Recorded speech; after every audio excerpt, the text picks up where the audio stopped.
Normally, guests appear on the Farm Bureau guest line, but today we get a treat. Walker Jones joining me in studio. You probably recognize that name, former football player. I'm not even going to make a Hines Ward joke. Please don't. Maybe I will. He's done better than me. Yeah, but in that one moment, there was that one moment. It's like you race a guy 50 times and you beat him. He beat you 49 out of 50. That's right. And you just happen to have the one. You just make the one. Walker's done a lot of things, though, in his career. He has worked in coaching. He's worked in administration. He worked with us at Telesouth Communications at one point, kind of over the sales department. Has worked in the athletic apparel business and in some event management stuff. And he is now doing more than just dipping his toe into the NIL world. I think you've gone headfirst into the deep end.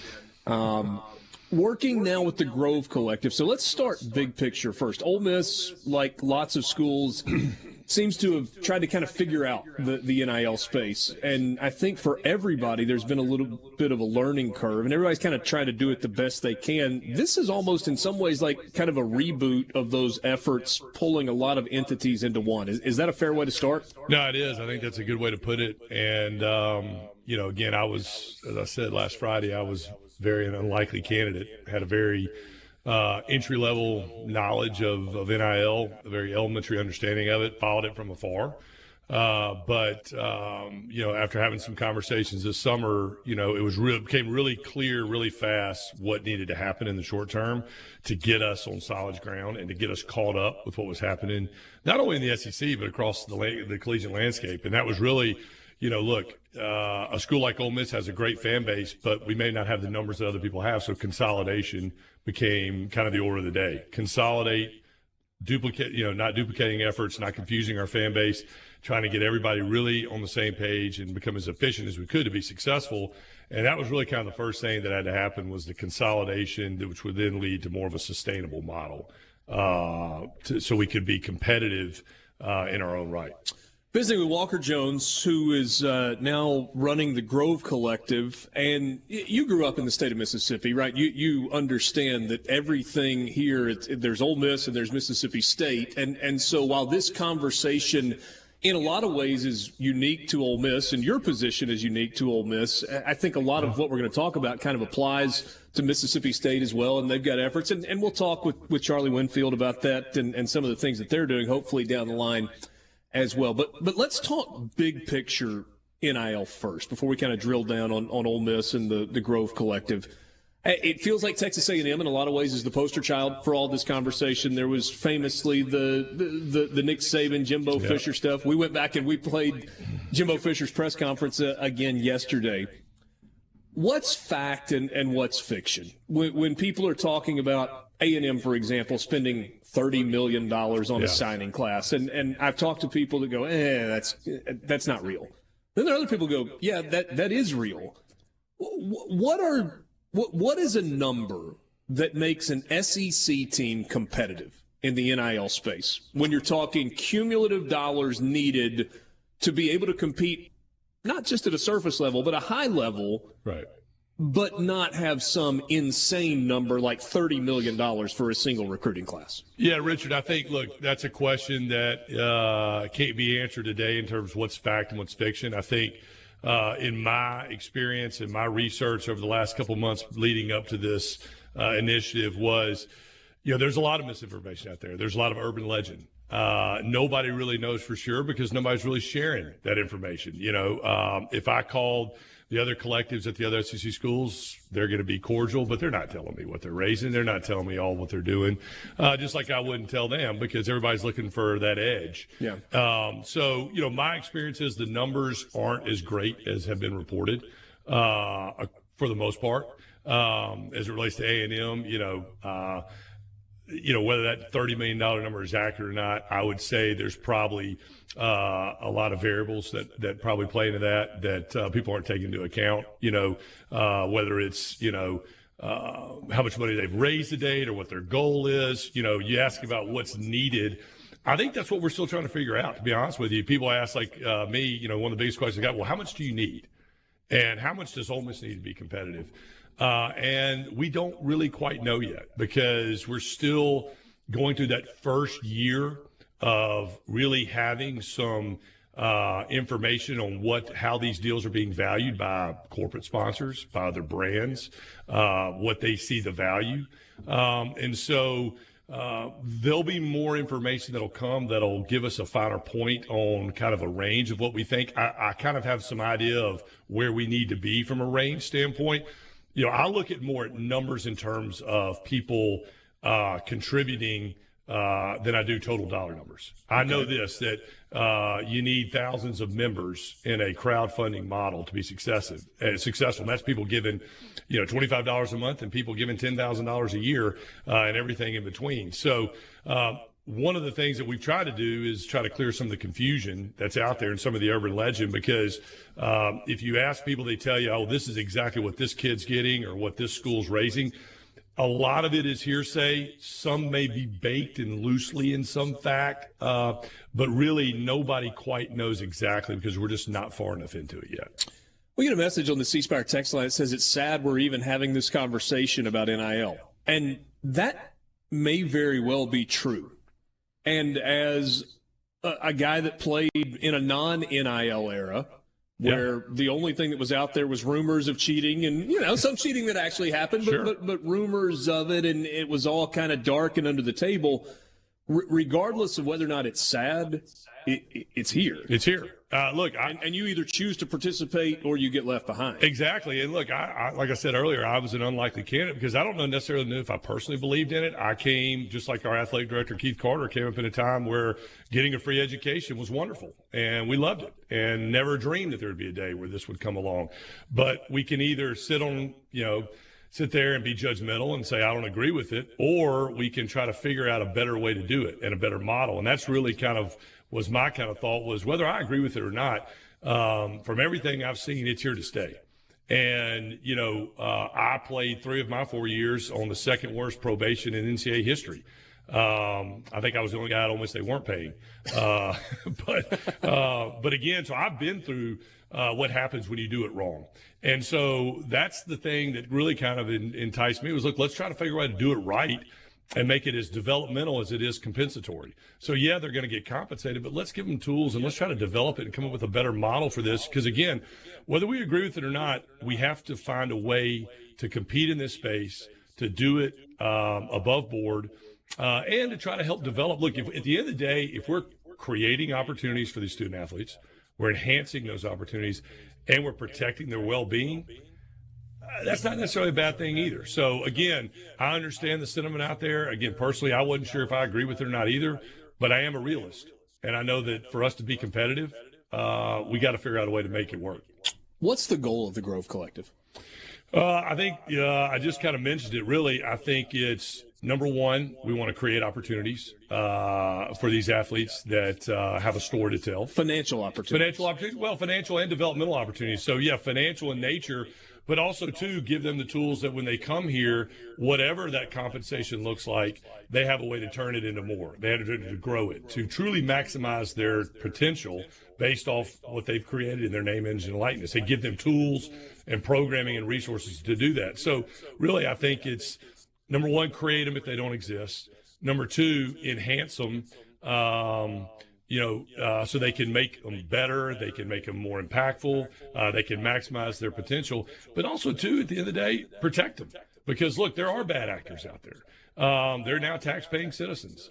They have financial requirements. They have obligation requirements. There is a rights and benefit that comes with these deals. So we want to make sure our athletes don't get in trouble. We want to make sure they don't jeopardize their eligibility. We want to make sure they're delivering on the rights that they have given. And so create, enhance, and protect really is what we're trying to do. And I just, again, me personally, I just think it's got to be just as much developmental as it is compensatory. And I think that's as you'll see from the growth of it, that's kind of what we're trying to accomplish.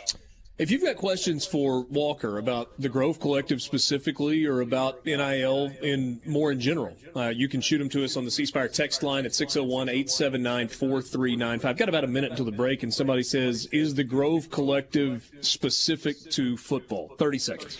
No. It's for, I said it on Friday, one of our goals over the next 3 months is we will sign a minimum of one athlete from every sport on campus. Okay. Now, will a lot of the dollars, just, go to football? Of course, because football is where a lot of the value is. But the Grove Collective is a one-stop shop that will support all athletes, male and female, revenue, non-revenue. Right now, we've got 7 sports on campus represented. We'll have them all by the end of the year.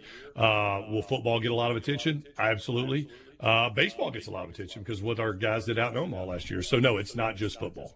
Sports Talk Mississippi just getting started. We'll take a quick timeout. More with Walker Jones after this in the Pearl River Resort Studios. With Walker Jones, who is working with the Grove Collective. One of the things, Walker, that is interesting to me, when NIL was first passed in the state of Mississippi, part of the legislation was that the schools had to be hands-off. Like, this could happen, but the schools couldn't be involved. They couldn't direct things. Right. There have been changes to the state law that make it – where are we right now on the involvement that a school can have with a collective and the NIL process? Yeah, it's a great question, Richard, one we get a lot. And Mississippi, I give a lot of credit to Mississippi for amending the state statute in April of this year to allow for – coordination and communication between a university and a third-party collective. Okay. And, the big question is, what is coordination and communication? Like, what does that mean? And I think that's probably the biggest gray area is what we're figuring out with Keith and the university about how much we can and can't do.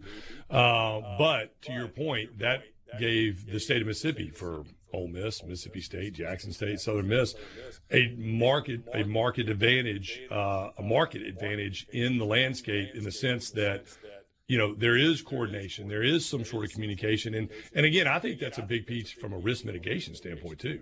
When they were trying to create this, wall up, you can't talk to them, they can't talk to you, that actually was counterintuitive to, being compliant. Because now the university has some input and make sure that those collectives are behaving in the right way, reporting in the right way. Like, we report all our deals with the university, and we have a great relationship with Keith and the staff to make sure that we are, compliant within the state law, within the limited NCAA guidance that we have. And so our state law is a huge plus and positive for what we're trying to get done, as opposed to other state laws like Alabama and some of the other states, even Texas for that matter, which has given us a head start against those guys, and a little more guidance than maybe some states that either have a limited statute or have no statute at all. Because if you have no state statute, then you've got to refer to the NCAA for guidance, which I think we would all agree is probably not very good considering they don't have much guidance. Yeah. There have been different approaches to NIL. We saw at Miami early on. We saw at BYU early on where they put deals that put together something where every single athlete got something. Whatever that dollar amount was, if it was 500 or 5,000 or 50,000. Yep. Is that a goal here, or is it all about doing individual deals? Yeah, personally, I don't love that model. I think that the BYU model has proven to be problematic from a Title IX standpoint. When you're providing, something, or when you're paying for all the expenses for walk-ons, things like that, you run into some other issues. So, again, taking that aside, I think, look, this is a free market. And, we have had donors step up and say, hey, I want every athlete on this roster to, partake in the NIL piece. And when a donor says that, obviously, we're going to accommodate that. But that's not necessarily a goal of us, is to put every single athlete on every single roster with the same NIL deal. I don't think that is the best use of our resources. Mm-hmm. I think we're better off really trying to tailor it to that specific athlete, their platform, who they are, the story they want to tell, and what their value is. And so I think that, in my mind, is the way it should be in a free market society. And, look, if these athletes do the right thing, they take care of their business, and their name and their image and likeness, there's going to be plenty of opportunities out there. We signed a deal with the city of Oxford, or the Oxford Chamber of Commerce, to provide opportunities for athletes no matter what sport they're in because of the charitable initiatives they may have, or community involvement, which is something that every athlete regardless of sport, regardless of gender, can take place in. So I'd rather go that route than doing a blanket deal for every athlete on campus. Is the goal here to use this money to bring in new players, recruits, transfer portal guys, or is it to keep the ones you've got? And maybe I need to lay that out. I mean, I think you know where I'm going with that, but you have a freshman that was not highly thought of coming in, at least in the NIL space, maybe didn't have a lot of opportunities, that has an incredible season. Yeah. And now they're incredibly marketable. And guess what? There are other programs out there that, like, we'll get you a deal, and you can transfer without penalty. Yeah, well, again, we can't take place in any of that piece of the recruiting side of it. So we don't have any conversations with an athlete prior. They have to be – that's another piece of our, statute and our guidance is, we can't engage with them until they are enrolled on campus as a full-time student. Okay. So any conversations prior to that, we're not a party to. And the coaches are really just saying, hey, look, if you should choose to come to Ole Miss, we have a wonderful NIL collective that provides great opportunities. And if you do choose to come here, the moment you step on campus, you'll have the opportunity to engage with them. As far as the retention piece of it, look, that'll come up sometimes where, the transfer portal feeds that a little bit. I think that's where the portal kind of plays in here. Whether you like it or don't like it, it's here. It provides a little bit of the free agency model for these athletes to test the market. How much does NIL play in that? I think that's a little overplayed, Richard. I think that's a part of it, but really kids want to play. So I think really, they may get in that portal to see, is there a better opportunity for me to play? Is there a better system I should be in? Can I get closer to my family? Then as they narrow that down, maybe NIL comes into a play then. I really don't buy the blanket statement that, kids just go into the portal to test their NIL. Maybe a small group of them. I think that's more the exception than the norm for the portal. But the portal does provide an opportunity for them to see what the market, looks like for them, both from a playing standpoint and probably at some degree to NIL. But we really, our job is really to support these athletes that have a story to tell, have value off the field, and that's where we spend most of our time. All right, so I hear what you're saying, story to tell, plugging them in with charitable opportunities. And in a perfect world, I agree that that's how you want it to work. Right. But the way this thing is couched is pay for play, right? I mean, this is couched as if you want recruits that are high-level guys to come in, you're going to have to pay them. And if they excel on the field, you're going to have to pay them more. That's just the reality that's out there.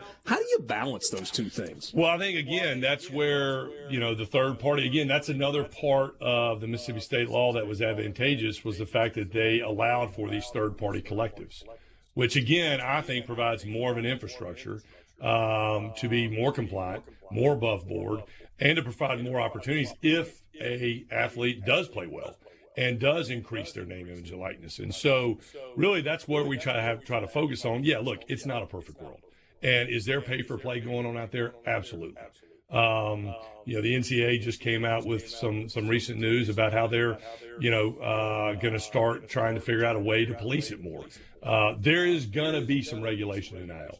Now, whether that comes from Congress, whether that comes from the NCAA, or whether it comes they push it to the states and they hold the states accountable through those publicans and through those state institutions, there will be regulation. And so our goal, and again, like I said, it's not perfect, but our goal is to build a model that regardless of what regulation does come down and the changes and the evolution of NIL, we are able to compete there. Nobody really quite knows exactly what this is going to look like a year from now. Yeah. And I think that's really the hard thing, Richard. And a year ago didn't know that it would look like this 100%. A year into it. And 3 months ago, I had no interest in NIL. And now, things happen quickly. And again, I think what we're trying to do, I think some of the initial rush into NIL was done, quite hastily and probably not in the best form. And I think the market has slowly, and the states have slowly tried to bring back some, temper some of that. And again, I think there will be regulation coming in there. Who it comes from, I think it will remain to be seen. We're just about out of time. Tell us, you're obviously involved in the Grove Collective. If there are Ole Miss fans that haven't gotten involved and want to learn more about it, how do they do it? Well, I think the easiest way to do it is go to our website, thegrovecollective.com. You'll see on there we have a variety of membership opportunities. We have a tiered membership structure that allows for you to, the more money you give, the more benefits you get. And a lot of that is on premium content, access to the athletes, those types of things. Really, that's probably the most sustainable model we have is creating a reoccurring revenue model through crowdfunding and through membership and subscriptions. That's probably, that is the way we're going to be most competitive. So I would just challenge everybody to go to the website, look at it. We don't have answers to every question. I said it on Friday, give us a little grace because we're not going to do everything perfect in the sense of we don't have guidance and everything. We're kind of feeling our way in the dark in some respects in some of these areas. And but we're going to be very progressive. We're going to try to answer as many questions as we can, given the limited guidance that we have. But be curious, and again, my goal at the end of the day is, it's not a perfect world, but we want to create a model that is just as much developmental as it is compensatory and is impactful to our student athletes, creates, enhances, and protects them. Walker Jones from the